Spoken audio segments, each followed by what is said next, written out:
Okay, ma'am, any medications? Yeah, I'm on a tiny lull for my headaches. You mean Tylenol? That's what I said. Tiny lull. Great, anything else? I'm on spirulactone aid for my skin. Lactone aid? Yeah, you know, like Powerade, Gatorade, spirulactone aid. Spironolactone? Slay, yay, that's the one. Anything else? My therapist put me on sertraline. Sertrolling. As in a knight who's trolling people? That's literally the vibe, though. Sertraline? Ooh, it's giving clinical. It is clinical, it's a prescription. You're kinda mean. I'm kind of accurate. Whatever. Your blood pressure is high because you have too much sodium in your diet. That doesn't make any sense. I don't eat any sodium. I've cut it out. When you go out to eat, it's hard to tell how much salt they put in your food. Oh, I always ask for extra salt. Ma'am, extra salt would explain why your sodium is so high. No, sodium is a chemical. Salt is salt. Salt is sodium. It's sodium chloride. I've never seen sodium chloride on a label. That's because I've seen sodium bicarbonate, monosodium glutamate, and disodium phosphate, all of which I've cut out of my diet thanks to my doctor. Ma'am, how long have you had high blood pressure? 11 years. We need better primary care. Got another 4th of July victim for you. What happened this time? 34-year-old male, no eyebrows, missing a couple fingers, possible concussion, broken ribs, and a series of bite marks. Oh my gosh, was he hit by a car? No, he was hosting a barbecue. How does hosting a barbecue do all of that? So it starts at the grill. Burgers are taking too long, guests are getting hangry, and our guy runs out of lighter fluid. So I improvised. He improvised with a half gallon of gasoline. Burned eyebrows? Fireball about 8 feet tall. Took out the patio umbrella too. Burgers were perfect, though. The burgers were on fire. Everything was on fire. So now he's embarrassed, decides to try to win the crowd back by starting the fireworks early. With no eyebrows? With no eyebrows. He's got this big professional grade mortar. Lights it up, but nothing happens. A dud.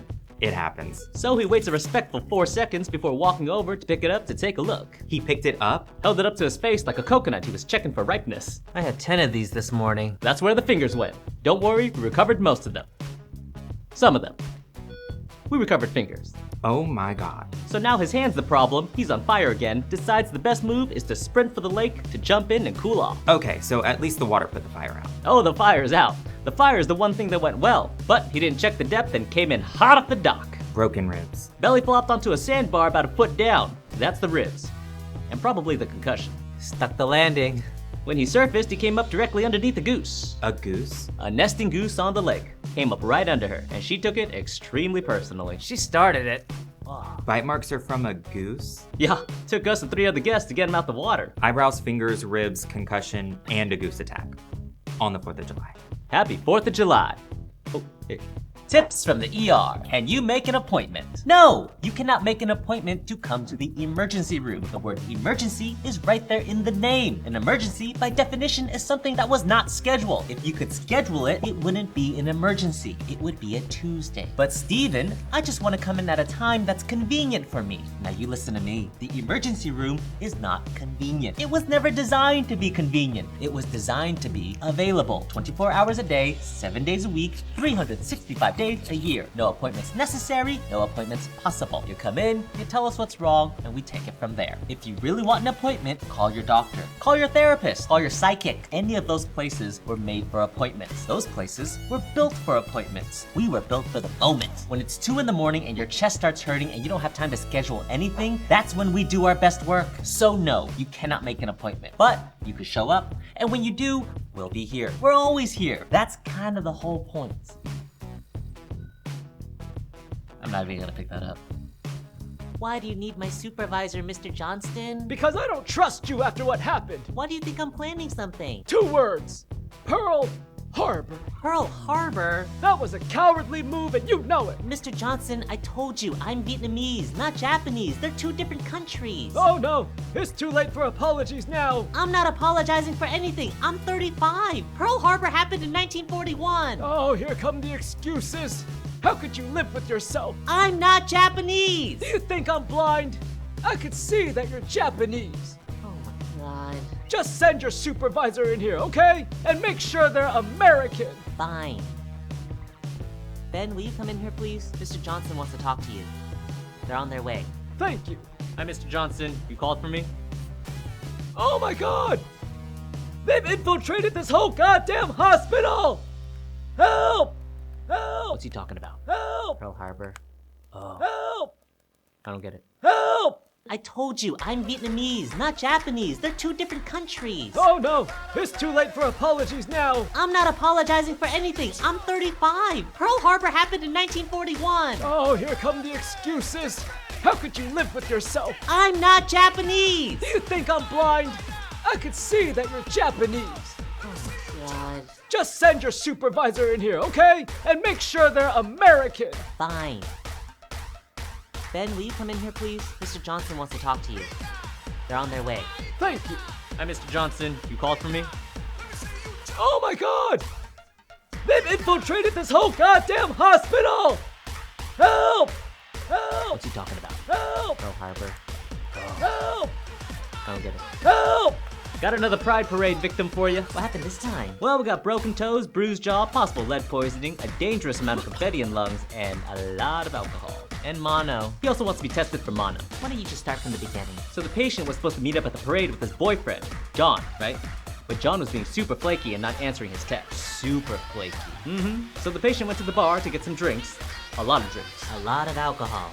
Got it. Exactly. So he's hammered, pissed at John for ignoring him, and ends up partying with a bunch of elderly drag queens who do his makeup for him. Oh, how fun. Yeah, but the makeup's like 60 years old, and the queens told him it most likely contained lead. Wait, we should really take that off. Then the patient and the drag queen started doing karaoke at the bar, but when he gets on stage, guess who he sees in the back? Don't say it's John. Oh, it's John. And he was on his phone. So he could have replied to the text the whole time. And guess what else? What? He was with another guy.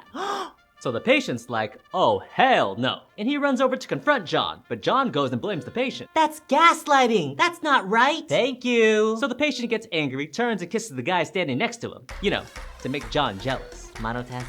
But the guy had a boyfriend with him who punched the patient in the face. Bruised jaw. Got it. Finally, the patient runs to the street, drunk, dizzy, embarrassed, and collides right with a parade float that was passing by. Broken toes? Thing stops right on his feet, and while the patient was stuck, John, upset that he was kissing another guy, grabs a confetti cannon and fires it right in the patient's face.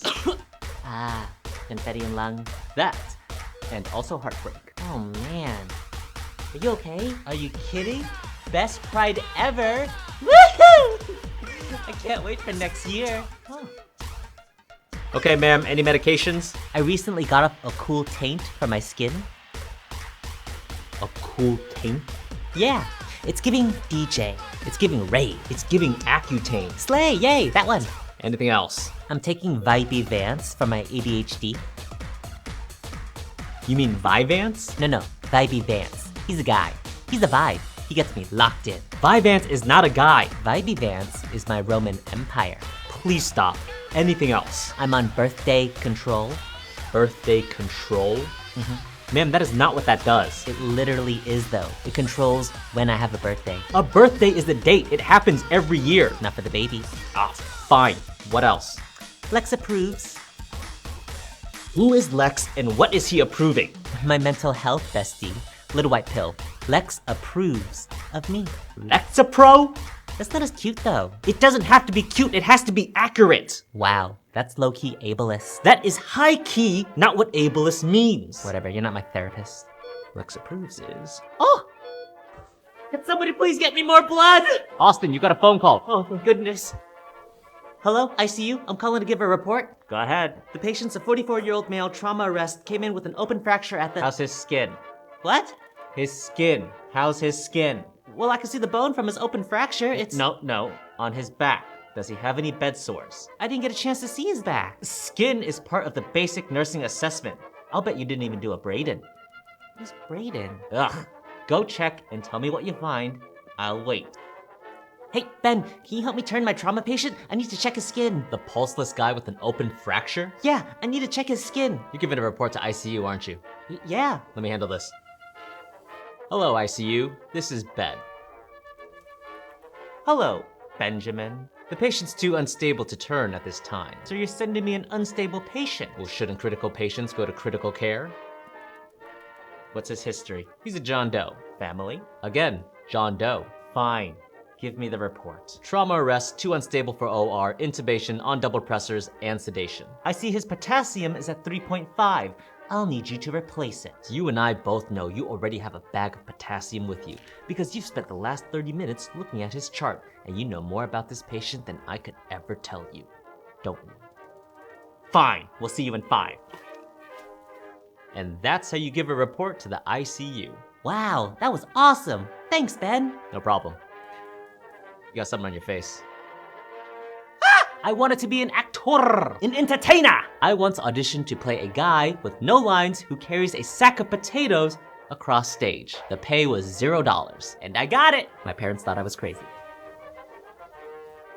When I grew up, being Asian American meant you stayed in your lane because your parents risked their lives to get to America. Don't mess this up. Put your head down, get good grades, especially in math and science because that's all that mattered, and don't bring too much attention to yourself. Unless that attention is being valedictorian of your class, then by all means, shove it in everyone's faces. Acting was supposed to be something I did on the side for fun while I worked in the ER and figured out what my next move was. Until I saw a show called Viet Gone. It was a love story about Vietnamese immigrants coming to America after the war. It was my family's story. It was funny, it was heartfelt, it had a message, and more importantly, when it was over, that entire packed out theater was standing and clapping. And I realized for the first time that my story was worth telling. So I stopped treating whatever this is as a hobby. Because now, to me, being Asian American means standing in the spotlight and telling your story exactly as it is. Loud, funny, embarrassing, so that some poor kid who was told to stay out of the way knows that he can have the whole stage too, even if he has to start by carrying a sack of potatoes across it first. Tips from the ER, HIPAA, the Health Insurance Portability and Accountability Act, also known as HIPAA. HIPAA is a law that protects your private medical information from being shared with people who don't need to know it. If you come into the ER with a new STD because you've been a naughty boy and your partner calls us to ask about it, we can't tell them a damn thing because of HIPAA. The only people who will know are you, me, your medical team, and anyone else who happens to be in the break room while I'm talking about it. So it's not a perfect system, but legally, you are covered. Now, if your loved one was in an accident and you call the ER to check on them, we can't tell you anything because we have no idea if you are who you say you are. You could be their spouse, you could be their ex, you could be the person who caused the accident and is coming back to finish the job. We don't know. We might tell you whether or not they're dying, but that's all you're gonna get. Thanks to HIPAA. But if you are the patient's official emergency contact, we will call you with information because HIPAA does not prevent us from calling your emergency contact in case you end up unconscious in the ER. So it's very important you fill that part out and make sure it's someone you actually trust with your business. Because if you end up unconscious in the ER and your emergency contact is your college roommate from 15 years ago, that's who we're calling. And if you haven't filled it out at all, we're gonna call whoever is on your phone under mom. You're welcome. It's empty. Yo, my homie Devin's a little embarrassed, but he's all messed up and needs to be seen stat. Yeah, of course. Can you tell me what's wrong with him? He's got like burns on his crotch, his feet are all purple, and he keeps saying his pee hole's burning, but that could be from something else, cause I got a little bit of that too. I see. Is there any way I could talk to him? Oh. Yo, D-Day, nurse wants to talk to you. Hey. Hi, Devin. What happened to you exactly? I was making ramen noodles and I spilled a pot of boiling water down my crotch. Oh, dude, tell him what your mom said to do. Listen, you're gonna love this. Oh, yeah, my mom told me to put mayonnaise on the burn. Mayonnaise on the crotch, classic. Yeah, and then we put rubber bands around my ankle to, make a seal so the mayonnaise wouldn't leak out. Now I can't feel my feet. Right. And then we realized that, we didn't have any mayonnaise, so we just dumped 3 bottles of Hidden Valley Ranch down my pants. It was mad expired too. Embarrassing. Yeah, now my pee hole's starting to burn. Yeah, really, really burn. Ugh.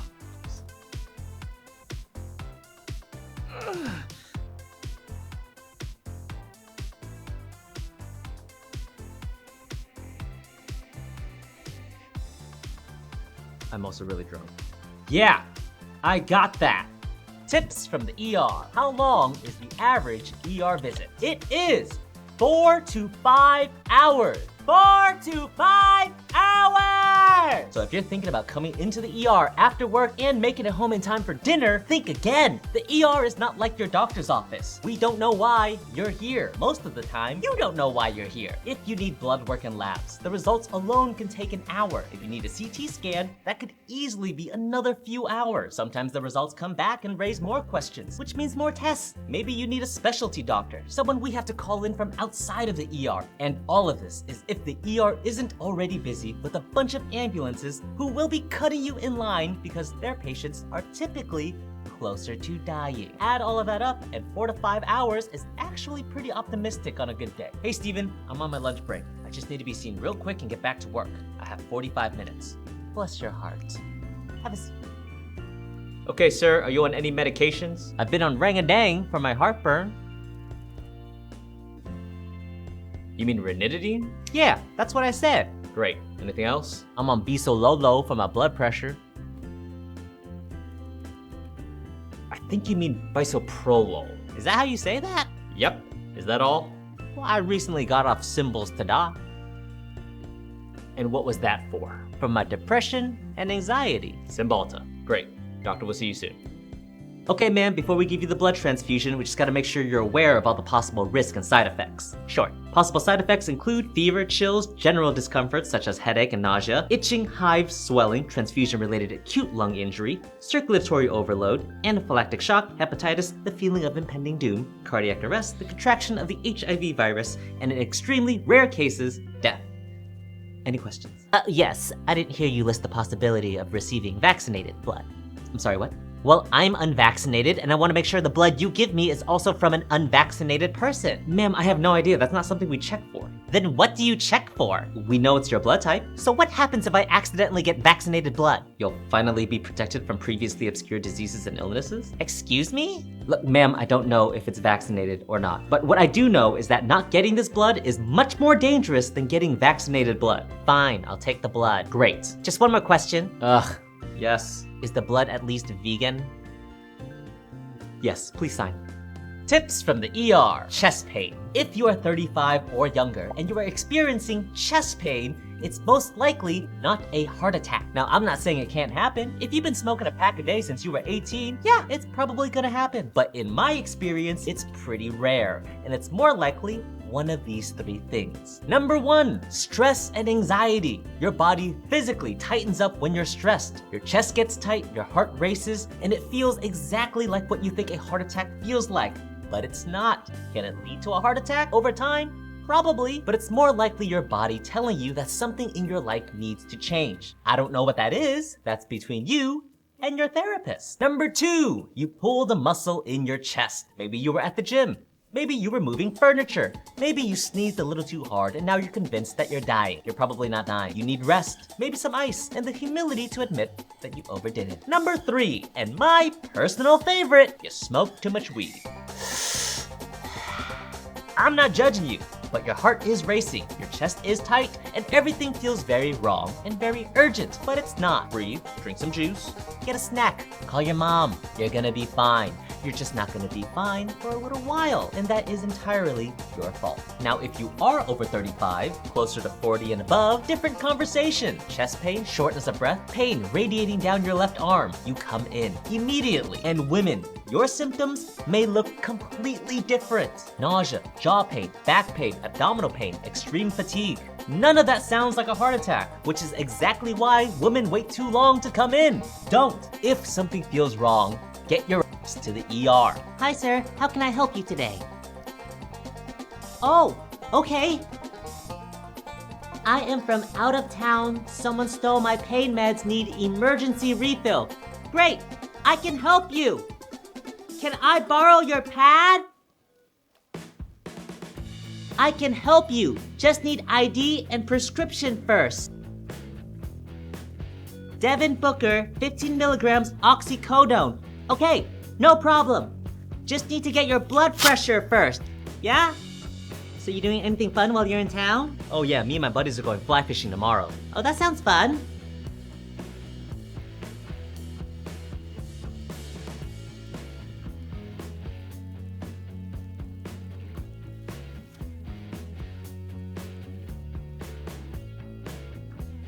Well, that's strange. Okay, sir, are you on any medications? I'm on Atari Fast Actin for my cholesterol. Atari... like the video game? Yeah, but Fast Actin. My cholesterol is bad. I think you mean atorvastatin. As long as it's fast actin. Anything else? I take a Klondike bar at night. For? Anxiety. Klonopin. What did I say? Doesn't matter. Anything else? Yeah, I take a hide the cocaine for my blood pressure. You take what? Hide the cocaine, little white pill for my blood pressure. Hydrochlorothiazide? That's the one! Sir, please never say that out loud at the hospital again. Oh, okay. Tips from the ER, Code Red. If you hear Code Red over the loudspeakers of a hospital, it means somewhere in this building there's a fire. So run! I'm kidding. When there's a Code Red, you'll notice all healthcare workers trying to close every door in the building. It may feel like they're trying to trap you in to burn, but it's actually to prevent the fire from spreading too quickly. We want to contain any and all fires to one place to buy us time. Because half the people in this building can't just get up and walk out. They're on ventilators, they're mid-surgery, they're sedated, they're hooked up to machines that are keeping them alive. So when Code Red is called, we contain. We stay to help protect the people who can't protect themselves. If you are someone who is capable of walking, you may be asked to evacuate, but more likely than not, it's probably just a drill. The hospital runs a lot of Code Red drills, to the point where I've become completely numb to the blaring sounds of a fire alarm. I can't remember the last time I stopped working to take one seriously. Steven, should we evacuate? Nah, it's probably just a drill. Are you sure? You should probably head towards the doors. Code Red! Paul, you were discharged 2 weeks ago. Exactly 2 weeks. You said follow up in 2 weeks, so here I am. I said follow up with your primary care doctor. Dr. Henderson wasn't available, so you came to the ER? You were available. Paul, the ER is for emergencies. Dr. Henderson's office is for follow-ups. But Dr. Henderson's office was 6 weeks out. Then you wait for the next available appointment. But you said 2 weeks. With your PCP. Who wasn't available. What are you here today for, Paul? This rash on my arm, it's been here for about a week now. It's contact dermatitis, probably from your watch. Some hydrocortisone cream and it'll clear right up. That's it? That's it. Wow. Well, guess I'm glad I came in. Paul, this is a $300 copay for hydrocortisone cream. Well, I didn't know that until I came in. You could have called Dr. Henderson's office. 6 weeks then. Hydrocortisone cream twice a day. Follow up with your primary care doctor in 2 weeks. And if Dr. Henderson isn't available in 2 weeks? Then you wait for the next available appointment. Okay, let's say I try that first, but it doesn't work. Same entrance next time, or should I pre-register online first? There won't be a next time, Paul! Okay, what do we got this time? 87-year-old woman, broken wrist, bruised jaw, and a black eye. Oh my gosh, that's horrible. Oh, do not feel sorry for her. She is not the victim here. How is she not the victim? Well, apparently some kids were playing on the streets when she came out and started screaming some very inappropriate things to them. They should not be in this country. Ooh, she's racist. Kinda. The family was Irish. Anyways, she's really mean. I hate the Irish. See what I'm saying? Anyways, the kids started teasing her, so she grabbed one and started spanking him. Oh my god. Then the kid's dad came out and started yelling at her for hitting his kid, so she started spanking him for some reason. That's how she broke her wrist. Yeah, she spanked that dad pretty hard. Anyways, that's when the dad's mom, who's also 87, came out, and things escalated from there. That pig Gretchen was always jealous of my chili recipe. The grandmother's name was Gretchen. Anyways, Gretchen and the patient got into a pretty gruesome fight, exchanging blows back and forth, leading to the black eye. Oh yeah, Gretchen's got hands. I want a rematch. She's not here, Miss Stevens. You lost. Let it go. Anyways, I guess the patient started clawing and scratching Gretchen pretty violently, which led to Gretchen landing a final blow on the patient, knocking her out. And there's the bruised jaw. Yep. Hey guys, sorry to bother you, but we got an old lady out here who's covered in scratch marks. Apparently she got into some sort of street fight. Oh no. I knew it! It's Gretchen! Let me at her! I'm gonna kick her ass! Security! Tips from the ER. What's the busiest day of the week in the emergency room? Monday. Because nobody wants to come to the ER on the weekend. Weekends are precious. You've already made plans. You have fun things to do. So on Friday night, when something feels wrong, you tell yourself you'll deal with it later. Then Monday arrives and suddenly everything you've been putting off the last few days hits you all at once. Plus, I'm sure the thought of having to go back to your crummy job doesn't help. Makes everything worse, doesn't it? And it's not just you, it's everyone, all at the same time. Because your doctor's office closed on weekends. Urgent care half of them closed on the weekend. Your therapist getting a much needed weekend break away from you. Everyone who could have helped you on Saturday was out living their best life. All your symptoms built up over the weekend, and now you're sitting in a full ER waiting room on a Monday. And healthcare workers know it too. We do not want to come to work on a Monday. We know it's bad. It stresses everyone out. And if you're a healthcare worker and you call out sick on a Monday, you're a little talking to you, Jeff. So if you want to know the best day to come to the ER, avoid Mondays. Come in the middle of the week. Come in on Sunday. That's the least busiest day. We're here. We're less overwhelmed, and we actually have time to help you. Don't wait until the weekend is over like everyone else. You're better than that.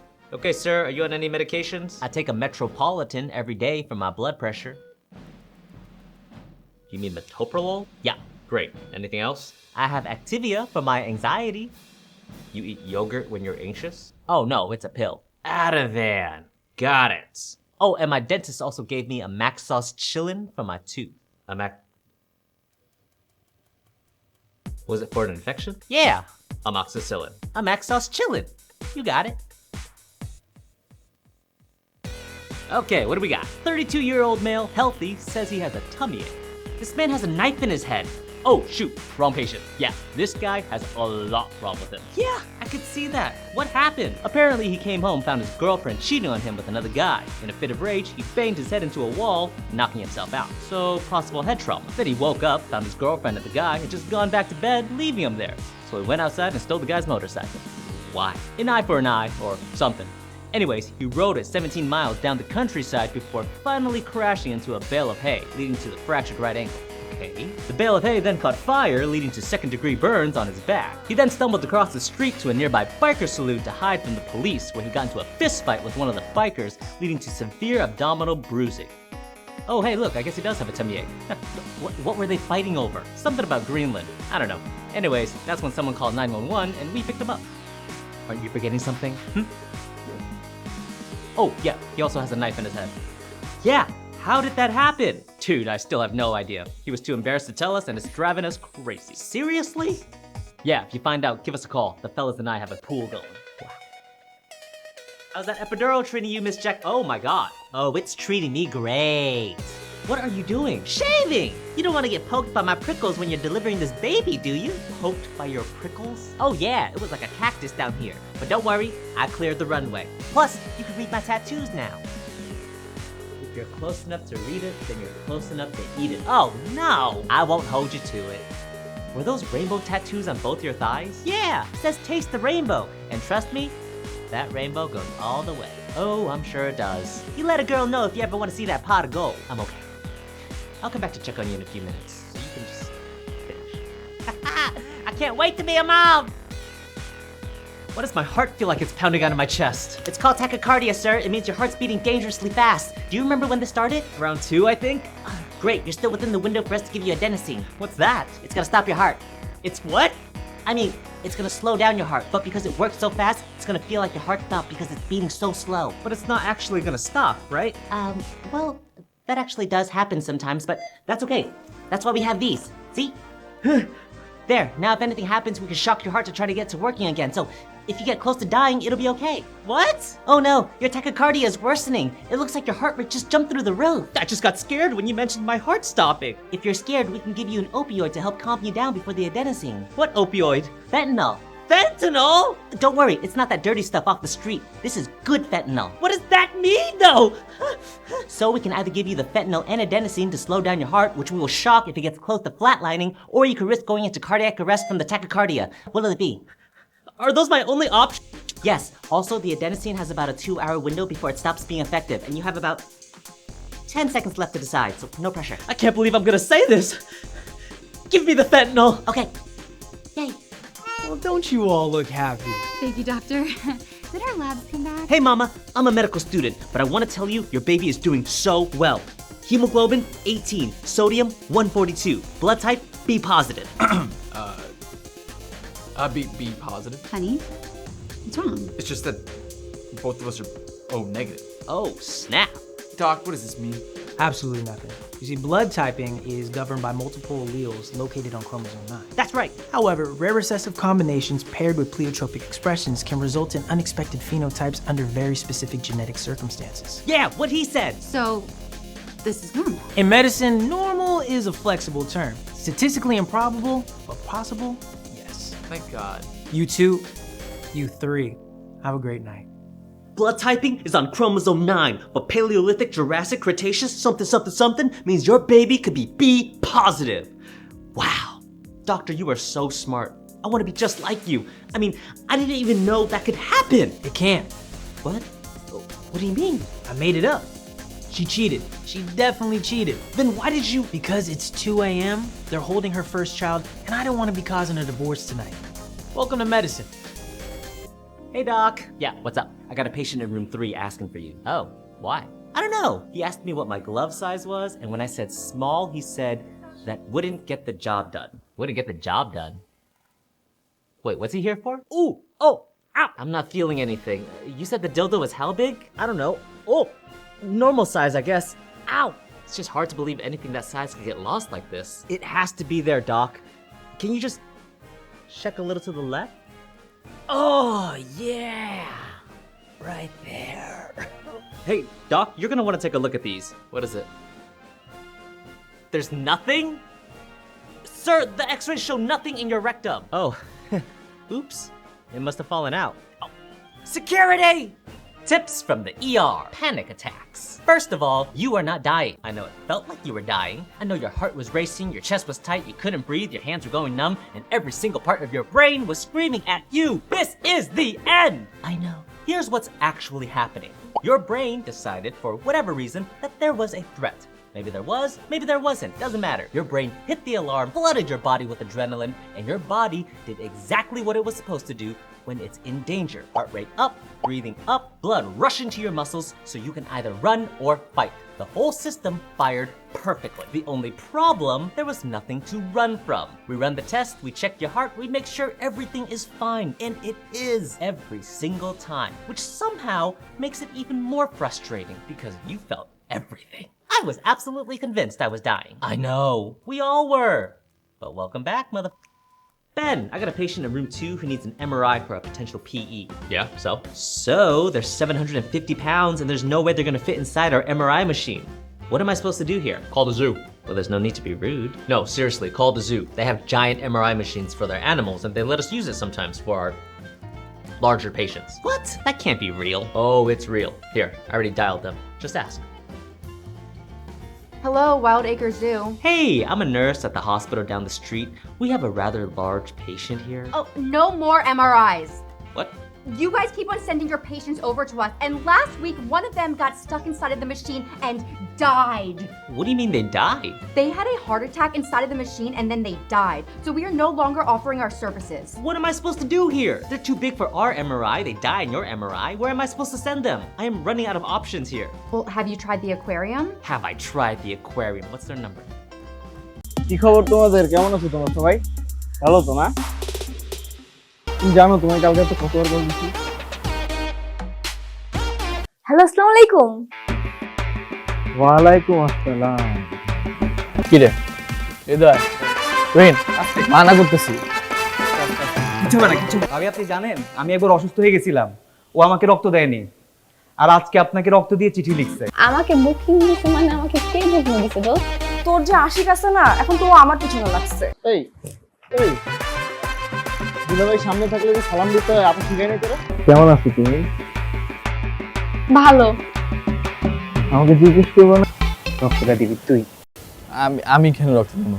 প্রেম খরচ তুই, রক্ত আমার বন্ধু জিসন আপনাকে অনেক ভালোবাসে ভাবি। আপনার ওর রক্ত যাওয়াটা বিধে হতে দিবেন না ভাবি। 073421924 এটা তোমার নাম্বার না? জি জি, আপনি কেমন আছেন? ভালো নেই, আমি ভালো নেই। আমিও তোর মতোই ভাবতেছি, রক্ত যদি দিতে যায়, রক্তটা আপনার কাছে এইটা আমার লাস্ট রিকোয়েস্ট ভাবি। আচ্ছা, কখন আসবে তোদের ভাবি? আর ভালো লাগতেছে না আমার। সে যে কেন এলো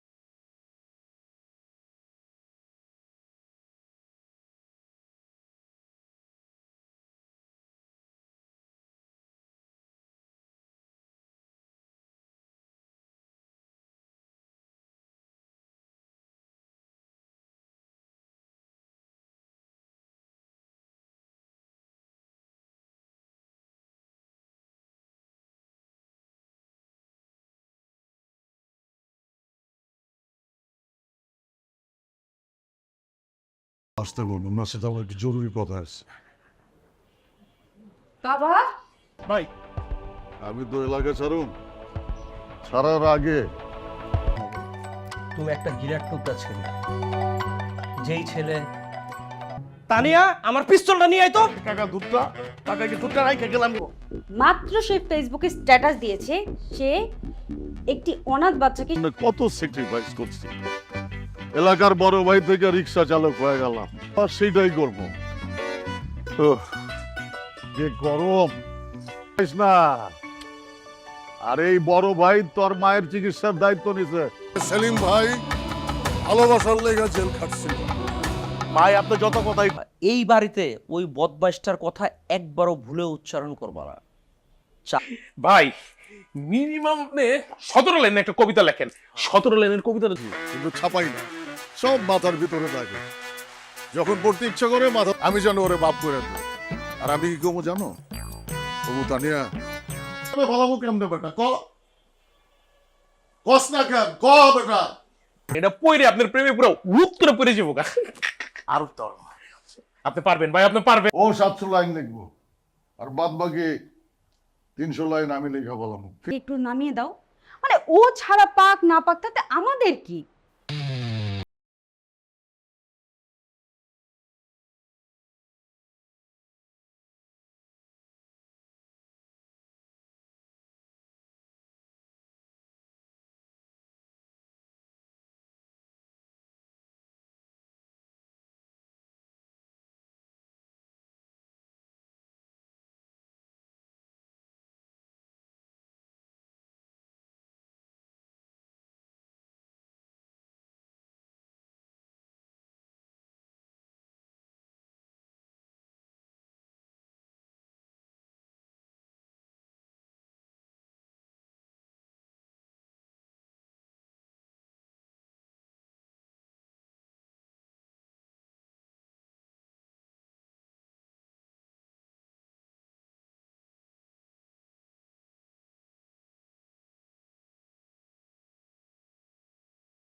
বন্ধু, তুই যদি রক্ত দেস ভালো লাগে না রে দোস্ত।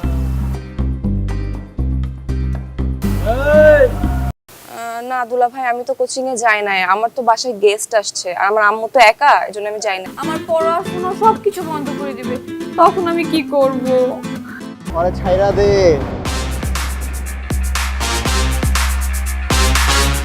ভালোবাসা যে এত প্যারা, এত কষ্ট, এত জ্বালা যন্ত্রণা, জানলে ভালোই বাসতাম। জিসান আর তুলির ভালোবাসার ইতিহাস, তাই রক্ত লাগবে। আসসালামু আলাইকুম দুলা ভাই। আরে শালা, ওয়ালাইকুম আসসালাম। কি খবর, কেমন আছো? বান্ধবীও তো যায় না, এতবার ফোন দিলাম ফোনও ধরতেছে না। তুমি একটা ফোন দাও তো, ফোন বের করো।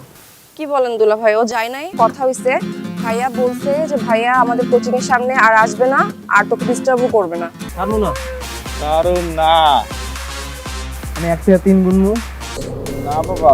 প্রেম হইলেই হবে, প্রেম হইলে এমনি ডিস্টেন্স হবে বাবা। আমার খালি ওরে দরকার। রক্ত কেন? ইতিহাস লিখবো, ভালোবাসার ইতিহাস। ভালো আছি, আপনি ভালো আছেন? আমি তো ভালো আছি। তো তোমার বোন কোথায়? আচ্ছা একটা মিনিট, আমি কল দিচ্ছি। এক রাতে ভালো হয়ে গেল, এটাও আমার বিশ্বাস করতে হবে? দোস্ত আমার না ভয় লাগছে।